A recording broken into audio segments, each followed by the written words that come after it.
from the Citizens Foundation.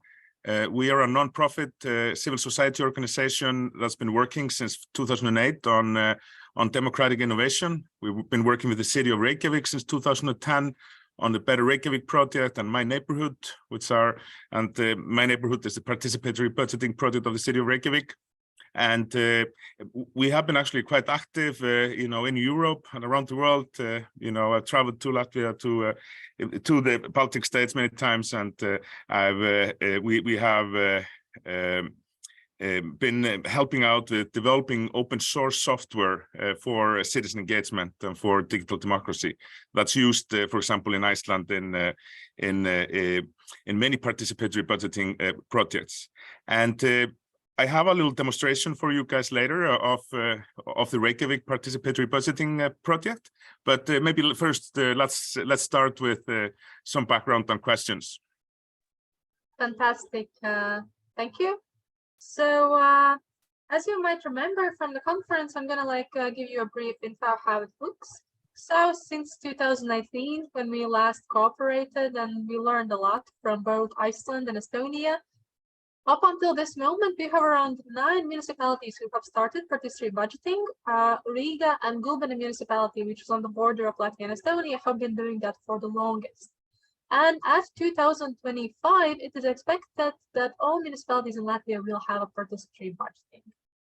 And it's also expected that there is going to be a unified platform provided by the ministry for all municipalities that will be able to use it. So the few things that we could discuss during today's meeting, and probably municipality representatives will also ask about, are some good examples of this time in between. What solutions could we have? Maybe we could talk about open source platforms, how they can be used. Also budget-friendly platforms. So we have 2 years until this unified platform, what not to do, what to do, and of course, look at some great examples. And starting with that, I would like to ask you the first question that I had when we were thinking about this meeting. In your own words and experience, what would a good participatory budgeting platform would look like? So the perfect model, something we all could strive towards. Sure. So I think that from sort of the high level, then it's important that a participatory budgeting project is about improving decision-making in a city or in a municipality. I think that it's really important sort of to keep that goal in mind. And just in general, I mean, democracy is a system for collectively taking decisions together. Participatory budgeting is a type of democracy, obviously a type of democratic process, as you all know. But I think it's really important to, sort of from the outset when you're designing the projects, to think about how best to use the collective intelligence of citizens to reach the best decision, in terms of, and this can be how you frame the project, how you organize the project. Obviously, how large is the budget? Is the budget meaningful? Is the areas that are in question that are subject to the participatory budgeting, are those ready? Is it clear that I think that's really important. I think that's more sort of maybe from an idea level or a philosophical level, but it's still really important that to think about how the whole process can improve decision making. That's one of the things that we for all our work when we're developing our platforms, when we are working with our partners on different types of digital democracy projects, we always think, always the ultimate goal in mind is that we need to improve. We want the project to improve the decision making. I mean, and there has been some examples we've seen where, actually participatory budgeting projects have been set up, but then have ended in a lot of arguments and problems, because they were not really thought out, well enough. And another sort of maybe just a final point on the overall sort of what I think is a good participatory budgeting project. And in the modern world, for any digital democracy project, is to think about it as a constantly constantly evolving innovation, because the real world, the tech world, the user interfaces the users are using, social media, all of this is moving so fast. It's always changing, like year from year. I mean, I used to make jokes like only 2 years ago with the city of Reykjavik, oh, you will have to do a TikTok dance, to advertise the participatory budgeting project. Well, last year, they didn't do a TikTok dance, but they did a hugely effective campaign on TikTok using very short videos and so on. And, I think that's really a critical element that those projects are in constant evaluation. Otherwise, they will, be, I mean, for example, just if the technology gets outdated and the citizens that are taking part, and they feel, oh, this is like something outdated, that's like last year's, like interface, whatever. That's going to reduce participation. It's going to make the government feel like, oh, it's like a bit sort of old-fashioned. And I think like one of the best ways to achieve this is when governments are working with civil society on sort of on constantly improving those sort of projects and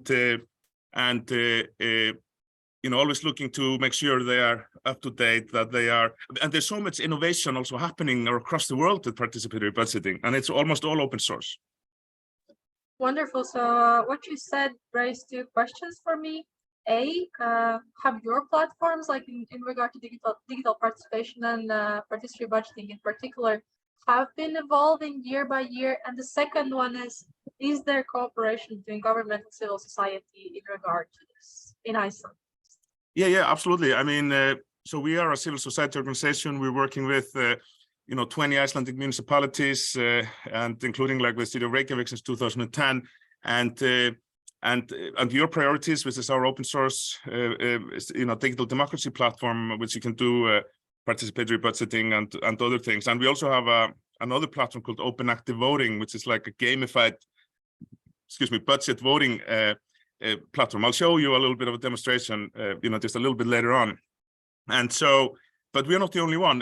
There's also Decidim, there's Consul, there's Lumio, there's many other open source platforms, and and they're constantly evolving. Like every year, there's a new project, and often, like participatory budgeting is like once a year or once every 2 years in a municipality. Good thing about working with open source is that if you have so many different municipalities around the world doing projects, there's like almost a new project every month. So it gives those open source platforms the opportunity to sort of keep on evolving. Okay, wonderful. And going back to my first question, I have like sub-questions. So the first one, if we imagine this perfect platform, like obviously we need to strive for perfect, and not always perfect. Actually, we will not build it, but it's great to strive for the best possible example. So what should definitely be in such a system/platform? Well, the key is that it's accessible, that it is easy to understand. I mean, majority of people, like on the continent in projects we do on the continental Europe, like 85% of people use mobile phones to participate. When we do projects like in Kyrgyzstan or Africa, that's like 99.5% of people are participating using mobiles. So like similar, like 80% in Iceland. So, and that's a bit challenging. If you have like, because, participatory budgeting can be like complicated, if you take everything that goes into a participatory budgeting project, it can be quite sort of complicated. So it's a bit challenging to, how do you make it work easily for everybody, and when I talk about accessibility, I mean, it needs to have sort of technical accessibility, like for disabled people and so on. Like, for example, in our platform, we can, disabled people can speak in their right ears, and then AI transforms it into text. But I'm talking about accessibility more general, that it's like, it's fun, it's easy to use. It's gonna, somebody who is 18 years old who clicks on a link to visit the project, and they need to feel, and back to my point of constant innovation, it needs to be sort of, in modern and accessible and simple, And so there's all sorts of techniques where you can, simplify projects by sort of breaking them down into sub pieces and so on. And and actually there's a huge innovation now in all over the world, obviously, but with artificial intelligence.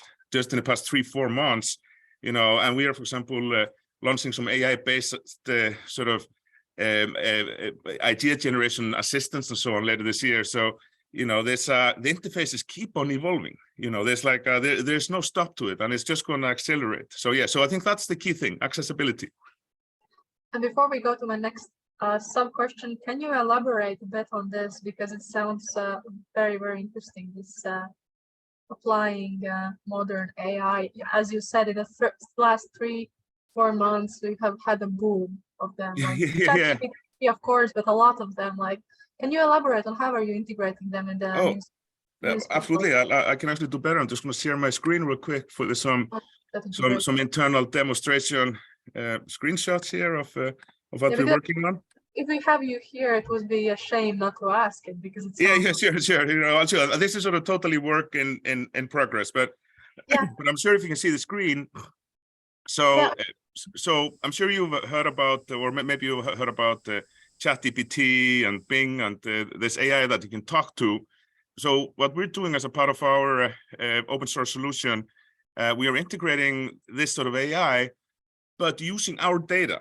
So one of the problems with like ChatGPT, for example, is that if you ask it something, it can make things up if it doesn't know. In this case, we're using basically the AI to reason about the data that we have.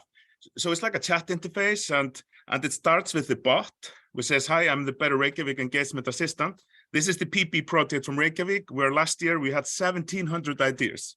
So scrolling through and looking through 1,700 ideas, it can be quite challenging. So we have this new chat interface. So we ask, what are the top 5 ideas in Vesturbær? And the blue is the AI. I'm the gray one with a little photo. So ask, what are the top 5 ideas in Vesturbær? And the bot will show me the ideas, the 5 ideas, and I can then ask, what are the main similarities and differences for those ideas? And then the AI will, they're all about improving quality of life. They have a positive impact and so on and so on. And then I ask, what are the main points for and against the Statue of Year, which is very controversial. So one of the points for that it is that this lack of street art in the neighborhood, but there's also that Kine West has been accused of abusive behavior and ties with white supremacy, so that's not good. So I'm not interested in that idea. So I ask, are there any child-friendly dog park ideas in Vesturbær? So the AI answers, no, but there's already a dog park in Vesturbær near Vesturbærlaug, which was approved by voters in my neighborhood 2018. To my knowledge, it's not designed to be child-friendly. And then the bot asked, do you want to draft a new idea for a dog park that is both dog and child-friendly in Vesturbær? And I say, yes, please draft a new idea. And the best location would be near to the university. Please also generate an image.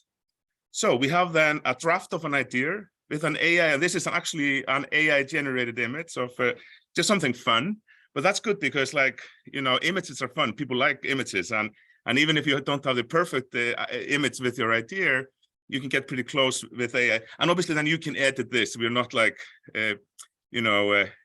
but let me, as I have this open, so this is sort of the regular interface to the My Neighborhood. This is the idea generation for My Neighborhood last year, where we had another record-breaking year. Almost 10,000 people logged in to take direct part, and there's in a city of 130,000. That's quite a lot of people. And so we go into the different neighborhoods, and here's Vesturbær, and then I can see the different ideas here. I've already enabled automatic translation to English.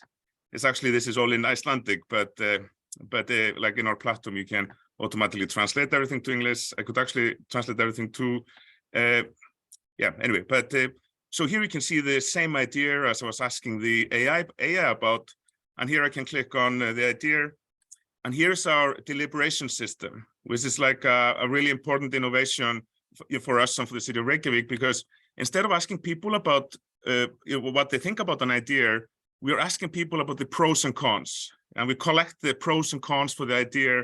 And this is super useful, for many different sort of purposes. And then later this year, the city is now taking 9 months to evaluate those 1,700 ideas. That's a lot of work for the municipality. And here you can see like a map interface of of all the ideas. This is Reykjavik here. And what I love about this map the past few years is that it draws the boundaries of the municipality. So people have drawn the boundaries of the municipality with ideas. There's like ideas everywhere. And, you know, everywhere you look, you know, you have, you know, different ideas you can click on, and you can look at, find your neighborhood and so on. This is super, you know, has been like super successful. And then in the final part, I'm just going to do this quick demonstration now as the opportunity was there. So later this year, we'll have the vote. So this is a final binding vote on which ideas are going to be voted on. And actually the ideas in here now are from 2021. So if I click on my neighborhood here, I have here at the top of the screen, here is my budget. I have 106 million on offer, and then I can use the plus key to select ideas. So I look at the ideas here, I can see the photo, I can see the text, then I can see how much they cost. So let's say, okay, so let's improve the Vogaskóli lot. I click on that. And then at the top of the screen, I can see my budget is being reduced as I add ideas. So now I only have 36 million left. So I continue, and I see here an idea about climbing boulders. I add this one, and then I add another one here, you know, to improve a basketball court. I'm sure if you tried the participatory budgeting process, then that's those are many interesting ideas. And then I click on here, but you can see now I can't select any of those ideas. So most of the ideas now have been grayed out. That's because I only have 1 million left here in my budget. So I will have to start to think, okay, so I really like this parkour park. So let's see, maybe I can skip the climbing boulders. So if I take those out here with the minus, then I can add my parkour park. And even I can give the park one extra vote. Each citizen has one extra vote. So this is like a fun little experience. It works really well on mobiles as well, and is super popular. I mean, we are now in Iceland, you know, getting up to sort of a 20% participation rate in those projects. Anyway, sorry to break into this now, but the opportunity. So because I knew you were going to, you know, ask about this later. No, but I mean, this was very interesting. I mean, it was very interesting. So I'm very happy that you did it. Before we go on, there's a question from the audience, and I'm gonna unmute Nora. Yeah. Yes. Hi. This was very interesting. So I'm happy you shared it right now. The question is the voting somehow limited to some particular area of the city? So for instance, I'm living in one. So sort of, can I only vote about the area I'm living in, or can I vote for any other area in my wider municipality as well? Yeah, let me just quickly just break here into the demo here again. Yeah, so it's a really good question, and you know, it's been a question that's been on the city's mind, thinking about it since we started the project. So here on the map, you can see the different neighborhoods of the city. So this is like the middle of the town, and this is the west side, and so on. So you can choose the neighborhood that you want to vote in, but we are using electronic IDs, so only people in Reykjavik who are registered in Reykjavik can vote. But the city has allowed people to choose what neighborhood they vote in. So, for example, if they work in the middle of the town and they are more interested in voting there, then they can vote there, but they can only vote there. So if they put in a vote in the middle of town, and and then they put that in, then that's going to be the final vote. But actually, people can vote as many times as they like. It's only the last vote that counts. So but you can choose the area you are in, and I mean it would be possible maybe by postcodes or something to try to restrict people from only voting in this neighborhood or not the other. But it is a bit challenging, like technically, and like if people are like just on the border, where's the border of the neighborhood and so on. So this has been like the format, at least as it is now. I mean, it's also been discussed that people should be able to vote in all of them, if they should just put in one vote in each. But I mean, technically that wouldn't be that complicated, but I think it could be a bit challenging sort of to explain to people, at least in now. This project has been going for 12 years, and so People are quite used to the process, and but you know, yeah, we sort of put it up to the user, to the citizen, where they want to vote. And if I can just follow up on that, Sure. What was the thought process behind limiting only to one area? Because, for example, I can live in one, I can work in another, but I like to spend my leisure time in another. Yes. So I sort of want to see projects happening in all of them. So maybe what's the thought process behind it? Well, one of the reasons why you know, City of Reykjavik has broken it down into neighborhoods is just for budget reasons, and it is like the capital city. It has 130,000 people, and you know, they want to make sure that the budget is sort of relatively evenly sort of spread, you know, across the city. So there's like so every neighborhood has like a minimum, and then there's like a per head or per inhabitant, like how much they get of the budget. So but some smaller municipalities, they just have one area, so with all the projects from all the different places, you know. But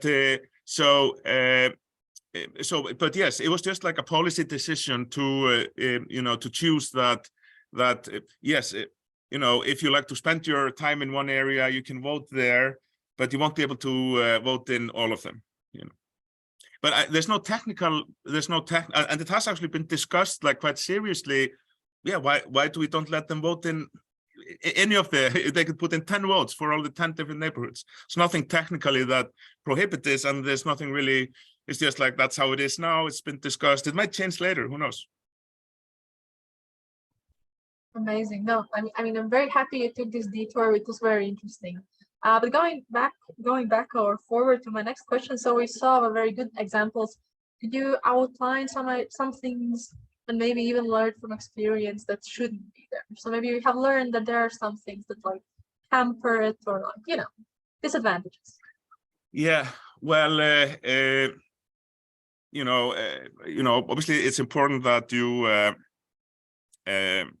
you know, in terms of not having something in the PP, I mean, yeah, I mean, it's, you know, don't have a lack of a communication budget. I know that's not the question, but it's like you know, yeah, because it's a bit hard to say what should not be in it. You know, I mean, in terms of you know, I think well, don't expect, for example, if you have like social media, if you put something on social media, that a lot of people will see it. You know, social media today is very much, you need to boost things, you need to promote things, and so on. That's just how it is. You know, so don't have that expectation. But you know, I think you know, it's yeah, you know, there's nothing you know, special that comes to mind that we should not have in it, you know. But you know, yeah, I think it just comes when you see it, you know. It's difficult to tell the bad things right away. Yeah, I mean, there's like I mean, obviously you shouldn't have any toxicity, you know. I mean, that's definitely something you shouldn't have. So in terms of like when people are taking part in the deliberation or the idea generation, you know, we definitely recommend sort of zero tolerance for toxicity. And as I showed you in our deliberation platform, we have this pros and cons, you know, instead of a discussion that already really limits toxicity, because people can't comment on other people's point. They need to be like in a sort of a bit of a formal debate. But we still have, on the back end, we have constant monitoring with AI for any toxicity. So so if something is toxic, then or somebody puts in a toxic comment, you know, all administrators get an email, and you know, it can be, you know, dealt with right away. And this is really, really important, because, you know, exposing yourself to take part in a public discussion about participatory budgeting or any other democratic policy or whatever, you know, that's already sort of a big step for many people. So you need to make sure they're safe, you know, and sort of, yeah. Just wanted to ask, can you a bit elaborate on this? Because I haven't seen backend of many like pages in that regard, but I don't think this is a common practice that we have. Maybe you can elaborate on like how the keywords work or in general ideas. Yeah, it is basically like an AI model, like a neural network model that's been trained to identify toxicity. Actually, in English, we have. I mean, there are some other languages that are being added like natively, but currently we just have it in English, and it basically, it's not looking for keywords. It's actually looking for toxic dialogue, like personal attacks. Profanity. It looks for that, but it looks for a very wide range.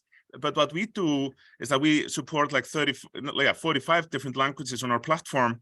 Is that every time somebody puts in a message, we actually first send it to Google Translate, and we translate it into English, and then we send the English translation to our toxicity detector, and it works really, really well. I mean, there's never been a case of something toxic sort of going under the radar, and the whole Google Translate thing, even if it's something toxic, it will also translate it into English. So I mean, and you can do this. I mean, with like APIs. There's actually 2 APIs from Google.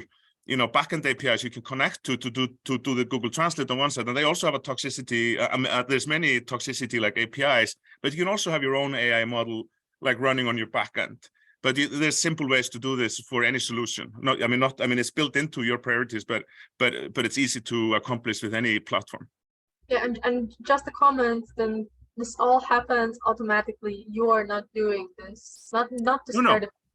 No, it all happens automatically, and there is a actually I can show you just a quick example of how this works. Let me see here. If I just go here back into my neighborhood project, and I log in. See, oops, like that, and then I can go into here.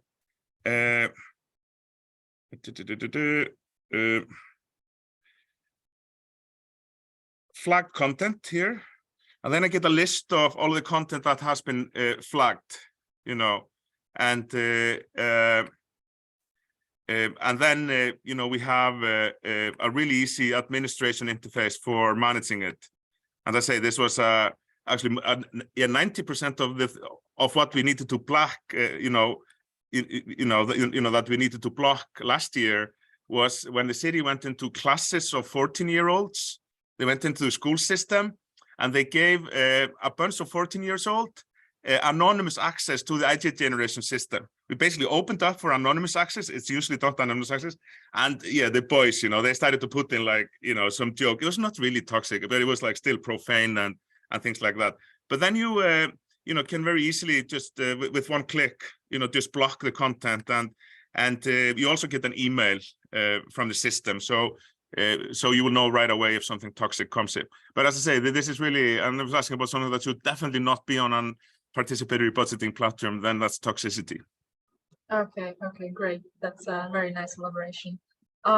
Moving forward, we saw some great examples, so let's skip that. But could you elaborate for the participants on open source? So how it's used, what are the benefits? And my question that's going to follow there, is it in some ways cheaper for municipalities to use? Well, yeah, I mean, open source, I think, is really, a great idea for so many reasons when it comes to participatory budgeting and democracy. So open source means that the software behind the processes is open. Open source means that the software is free. It's not only free in terms of you can download it and install it, it's also the license is free. So you are free to modify it. You are free to make changes to it and so on.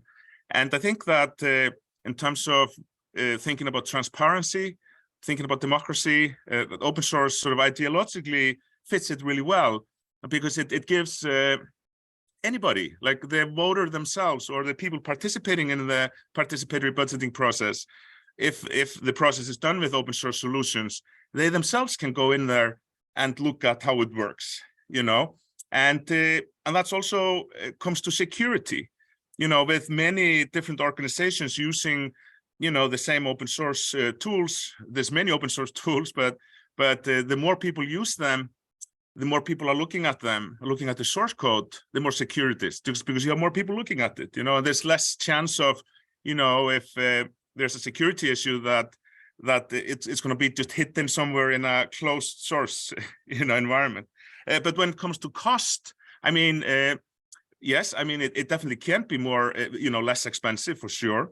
But you still have the cost of, running it yourself, or you can, for example, we and other open source providers, we have a cloud solution. So we have a solution where we are running the open source software ourselves in a cloud that we operate, and there we offer anybody, government, the nonprofits, the opportunity to run those citizen engagement projects, and we have like a very flexible price list. It's basically we have a free entry, which basically is full access, no limitations. If you don't have a budget. So if you don't have a budget to run your project, you get it for free. Like like this for any reason, that in terms of you don't have the budget. And we really, as a nonprofit, this has been a really an enabler for so many, like especially smaller municipalities around the world that, don't have the resources. Like, I mean, there's so many, like just few thousand people municipalities. I knew there's many like 1,000 people municipalities in Iceland, but just around like Europe, UK, and like only 5,000 people here or 10,000 here. And that's, using open source then in that way is very, so they're using open source, but they still don't need to run it themselves. But we also offer like paid, more hands-on services for large municipalities and so on. But obviously with open source, you can run it in your data center. And it's on, if I get to share me, I'm just going to show you one quick slide here. Let me see. Oh, and that we have around just on this specifically on the governance of open source. And go back up. Oops. Just gonna find this. Sorry that I was. Oh, here we go. Here it is. So governance. So when governments are using regular social media to reach out to citizens, which is fine. I mean, obviously, everybody is doing it, and you need to do it to some extent. You need to be visible on social media, but it has a critical governance problem. So if you have the public sector on the left, you have the social media companies, the for-profit, companies in the middle, and citizens on the right. You have those ad-driven business models. So, a bad actor can actually come in, and they don't need anything. They just need an idea to do something bad, and then they need money. The only thing they need is money. While working with a non-profit open source business model, like we are offering with your priorities, is that we run our own cloud service, which we offer governments to use. But because it's open source, you can run the platform like your priorities. And that, again, there's not only your priorities, we also have Decidim, we have Lumio, we have Consul, we have Citizen OS in Estonia, many others. There's a lot of innovation for open source citizen engagement, So, well, obviously, we are developing your priorities, but that's definitely not the only solution, And the same governance issues would apply to any sort of nonprofit, because this is a really important point, because we're talking about democracy, and we're talking about doing those projects because we want to improve democracy. We want to increase trust in society, So, the governance issue with and open source is, I think, really, really important, because it really makes sure that democracy is still public, not for profit. Amazing. Thank you. And I need to comment that I'm not endorsing that you need now to go to Robert and buy something, but I wanted to emphasize and ask you a bit to elaborate on the part, because so in Latvia we are also a small country and we have small municipalities, and if I understood you correctly, that there is a possibility for very small municipalities, and taking into consideration that in 2025 there is going to be a nationwide platform to check out this option, and maybe this is a good idea for them to use, right? That's what I said. Yeah. You could, for example, I'll have to just quickly going back and forth to share my screen here, but so if you are a municipality of any size, or if you don't have the budget, you want to experiment with participatory budgeting, or just do it internally, do an internal, a simulated PB, you can go to our citizens.is website, get started, and there you can get all the information on how you can start, for example, in Europe on a yrpri.org platform. You just go here, click on the link, and then you have a plus button here in the bottom right screen, and you can create your own project to test. You can have it secret to start with, and here's a 6-minute video that shows you how you set up a new project on your priorities. So citizens.is, to get started. So, and you can even do a real project. I mean, a lot of people are doing real PP projects on your priorities. So, so there's no limitations, on that. And all the software obviously is also open source on GitHub. But for many, because we're talking about open source, and I would definitely, fully endorsing open source as you hear. But obviously, if you want to run it yourself in your own IT department, we make it very easy to install, but it is still, you need somebody to set it up and run it. It maybe takes a couple of days or something like that, and you have to have the infrastructure in place. Yeah, and just the last point on this, if I saw it correctly, it was written there that it's also in compliance with the European GDPR, because this is something important for the municipalities. Is our data safe? Can we actually use it in that regard? Yeah, and even like we have, been seeing some problems with like Google Analytics, their sort of most used analytics solution for like websites. So last year we've actually built in plausible analytics into your priorities, and this is an analytics solution, which means that there's like no tracking, there's no Google Analytics, there's no tracking on our platform, there's no cookie. People are not asked about the cookie. There's no cookie warning on your priorities because it's not needed. We are really, and as a non-profit organization, we really care about the citizens' data and their own control over it. Okay, that's really cool. I wanted to ask if you could maybe, we kind of already in some way covered it, but maybe we can go a bit back to this debate part. And so the benefit of having like a debate platform integrated specifically in participatory budgeting part, because I don't think I have seen it. Well, also participatory budgeting is very new here, so we have a lot still to learn and apply. But maybe you can emphasize the benefits that this is having, the debate part. Oh, sure, absolutely. So when it comes to participatory budgeting, compared to other types of digital democracy, like policy crowdsourcing and stuff like that, then participatory budgeting, like 90% of the ideas only have positive comments. 90%, over 90%. You only get positive comments. However, you have another category of ideas, maybe 5, 6, 7% of ideas that have a lot of positive comments, but then only a few people, they point something out, and they point out, hey, well, if you do this project there, then this will happen.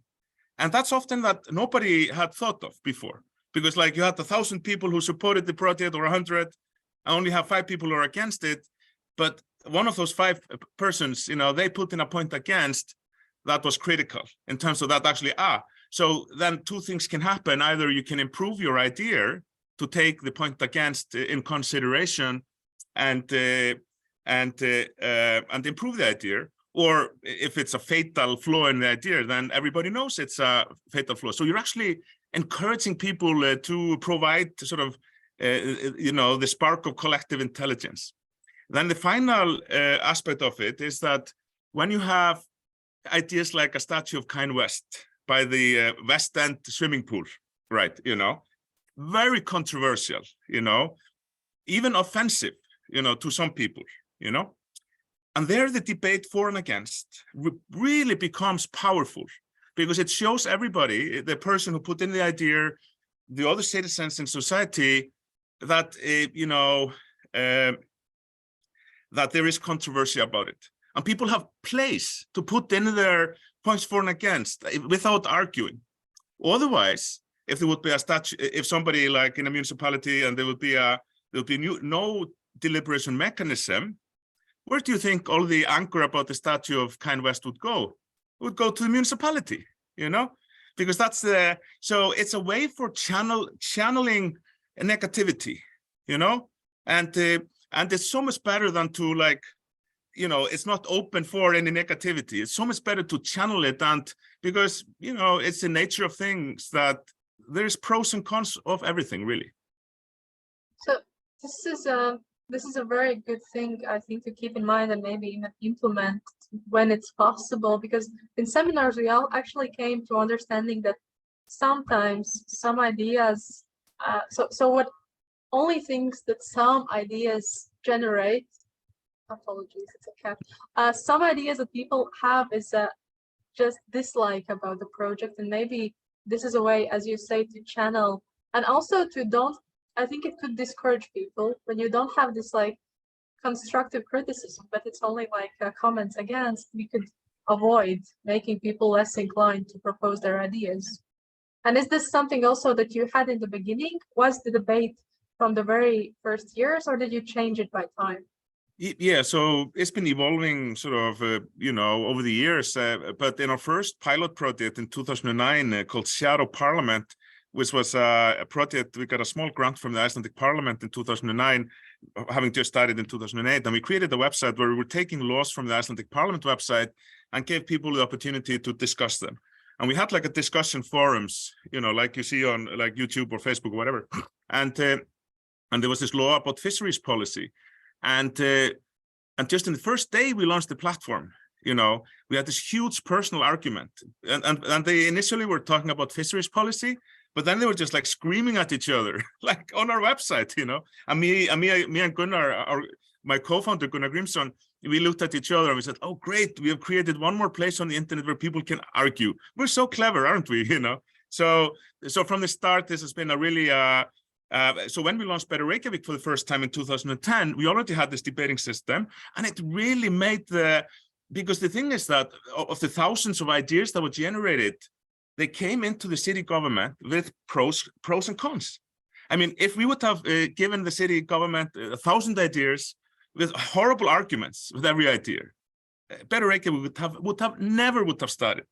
But we managed to give the city constructive ideas with constructive debate, and that became the key of the city really wanting to engage and use it, because it was a safe way of engaging people. Because engaging people online, it can be, I mean, it's a big project. I mean, it's not like, and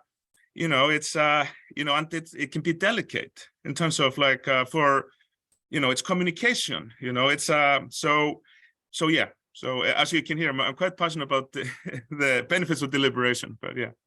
No, I absolutely agree. This is something else we've been working on, deliberate methods, but that's a different conversation and everything. But I agree with you, and I think this is maybe something that we just can keep in mind, especially considering that there is this unified platform coming, and it's very good to look at the best examples and things that work, to just consider whether we can implement them. Starting to round my part of questions to the close.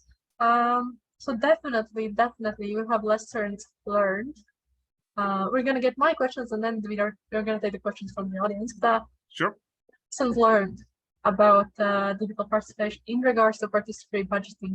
If just at top of the head, some things that you would like to share. Yeah, I mean, well, the first thing is that just how much people enjoy it. When you manage to set up a project that's sustainable and that's works for all stakeholders. It needs to work for obviously the government, for people working in the government, people working in the planning office and so on, and it needs to work for the politicians, it needs to work for the citizens. But people really enjoy it. People love to make their environment better and nicer. There's always all those ideas. We just started like the last sort of municipality of like few thousand people just joined up with us last week where we started the project. It's called Akranes. It's a town, 8,000 people town just across the sea from here. And it was so exciting to see, like we launched it and there was like, hundreds of people like in there, like coming up with ideas like that, just like, it was just amazing feeling. And, but on that, another part of lesson learned is that when we did our first idea generation in 2011, we did the generation from sort of middle of November to sort of first week of December, sort of into the second week almost of December. And then we or the city government we had planned the vote then middle of January.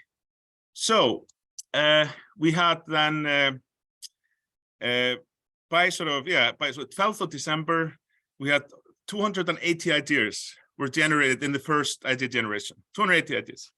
And so then we took those ideas and we gave it to the planning office, and the government told the planning office, oh, it needs to be ready first week of January.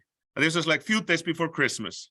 280 ideas that need to be detailedly planned. Do they fit into the project? How much do they cost? And to get offers all in like 3 weeks over Christmas and New Year's, basically.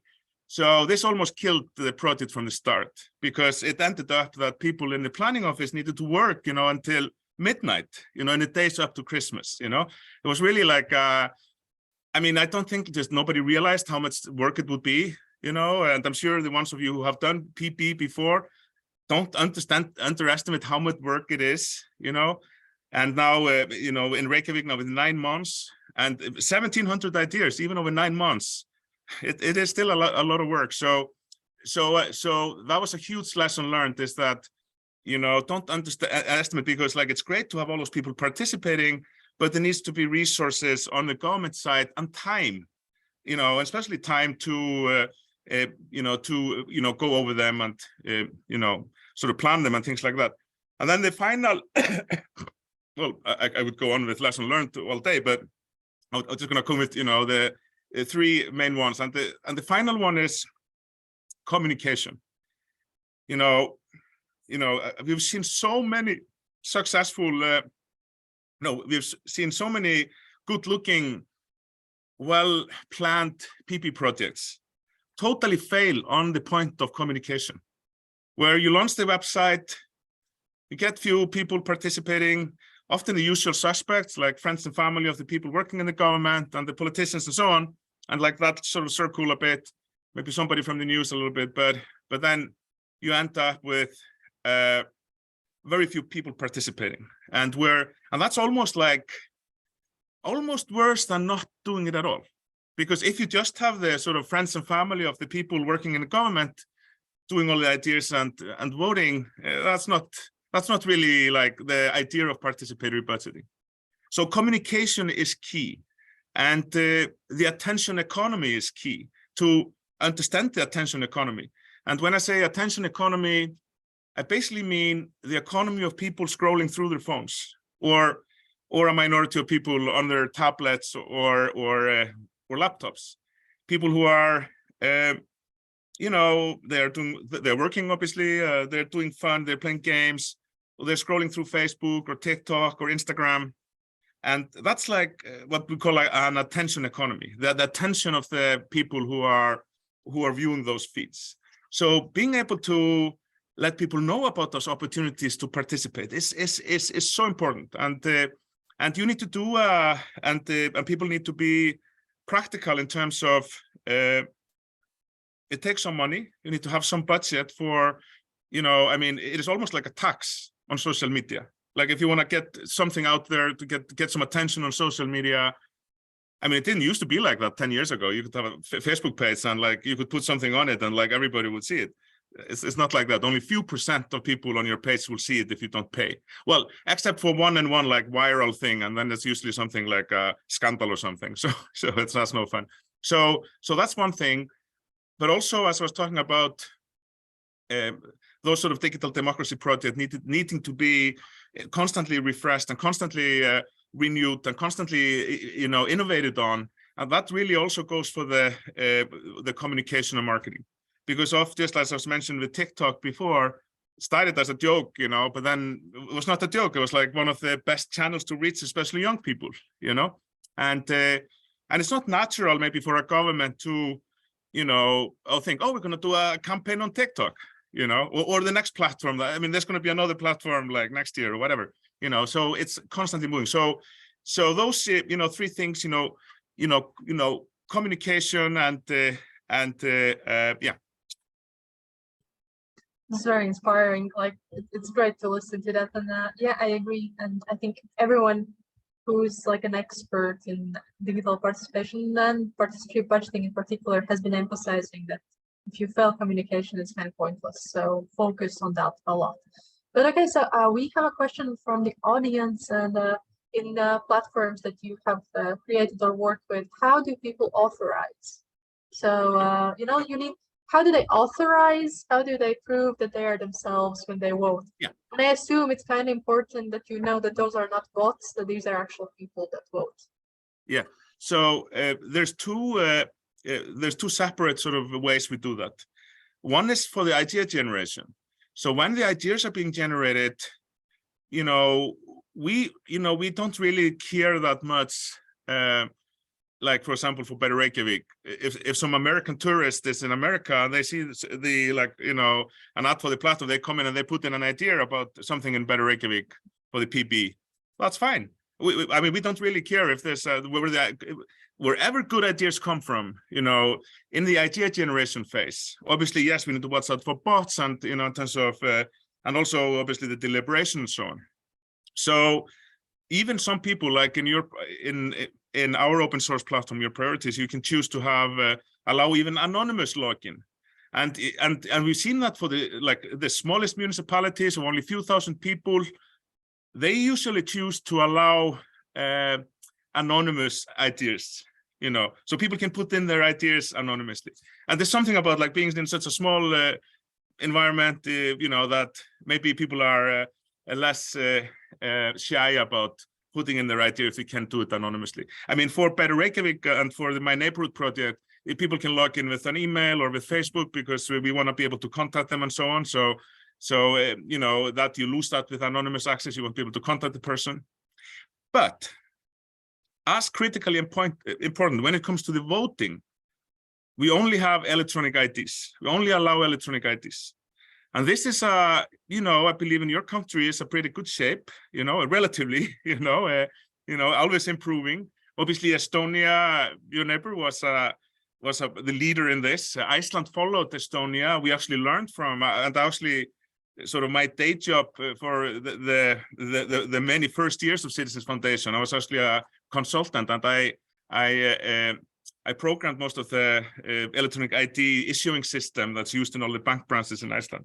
But so when people come in, they need to log in with their electronic ID, and then their national ID is compared to the voter registry in Reykjavik also. So that's also important. That so with an electronic ID you get that. But we even have like an extra layer where we have like the voting database here. And then people are logging in here, and when they log in through like a third party, which is like a government service, which basically takes their national ID, makes sure it's on the voter registry, and then returns an encrypted version of the national ID into the voting database. So that means, you know, that when the city is going over the votes, they can't see who voted what. They can just say, so it enables not only a secure one-to-one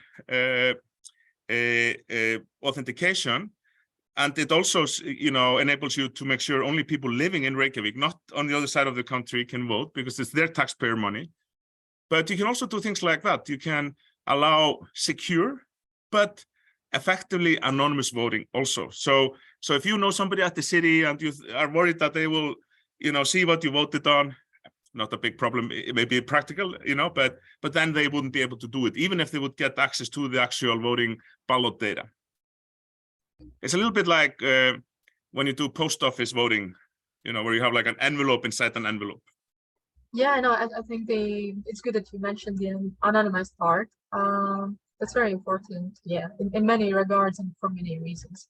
So we have the next question, and I'm not sure how you can answer it, but how much did it cost establishment of a platform? Probably you cannot talk about the one that you've been working on for 10 plus years, but if you think of a new platform, any estimates probably would do.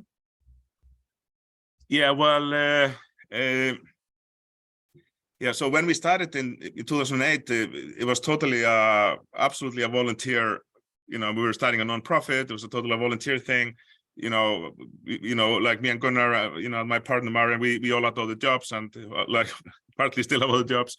So so we built the Better Reykjavik platform and the first voting platform, basically, yeah, with you know, a lot of sweat, a bit of tears as well, I guess, you know, but not with a lot of money, a lot of passion, you know, and it took about I would say like 9 months or something like that, maybe 12 months, you know, to build. I mean, if you wanted to build a platform now from scratch, I mean, you could actually do it in a much lesser time, because there's so many different components you can now use, like especially open source, which you can build on. You know, you don't need to like reinvent like many of the things that you know, have been invented, you know, so far. But you know, it's really hard to answer, like, it was quite general in terms of like, you know, what sort of a platform you wanted to build. I mean, if you were gonna like build your priorities from scratch, the platform we've been developing since 2008 for 14 years, I mean, that would take probably 2 years, maybe a team of 6 to 8 coders or something like that, I would estimate, if you want to build it just from scratch. But would you actually recommend building such a things from scratch? Also taking into consideration that in 2025 we are gonna have a platform, so it's only like 2 years that need to be covered. Yeah, I mean, I would definitely recommend the open source way always, you know, so and because I mean, that's there already, you know, but there's also like, you know, other platforms like Your Priorities. We have this cloud solution. We have Citizen OS in Estonia, for example. That's a similar sort of, you know, a cloud platform. We have, you know, Decidim and Consul, which is like other open source project, but you usually have to install them yourselves. But there's many other, you know, ways. So no, definitely not sort of recommend, you know, building something from, you know, scratch, especially if you have going to have a platform in 25, you know. But it's still, I mean, if you are, you know, depending on what sort of resources you have. If you have a team, if you have a good idea, like if you have a great innovative idea about participatory budgeting and how you could do it, yeah, do it, go for it. You know, absolutely. You know, that's for sure. But in general, you know, like with anything in our, you know, in the human civilization, we just build on what's already there, and we go further, and we do it better. That's fantastic. And I just wanted to say that technically we're out of time. We have time for one more question if it comes from the audience, but I feel that in this discussion we have covered it very well. And seeing that there is no raised hand, and I'm kind of happy because then we can squeeze in the time. But it was very, very great to speak with you. I think it was very inspirational. Also seeing how you're integrating AI, especially in this regard, it's quite awesome. And it's always a pleasure to meet you. And thank you very much for finding this time. And yeah, we could finish on this note. So thank you everyone for listening. Thank you very much, Robert. And we'll see you in other projects another time. Thank you. Definitely. Thank you so much for listening. And if you have any questions, we'll follow up. I'm Robert at citizens.is. Take care. Thank you and bye. Bye. Thank you very much. Thank you.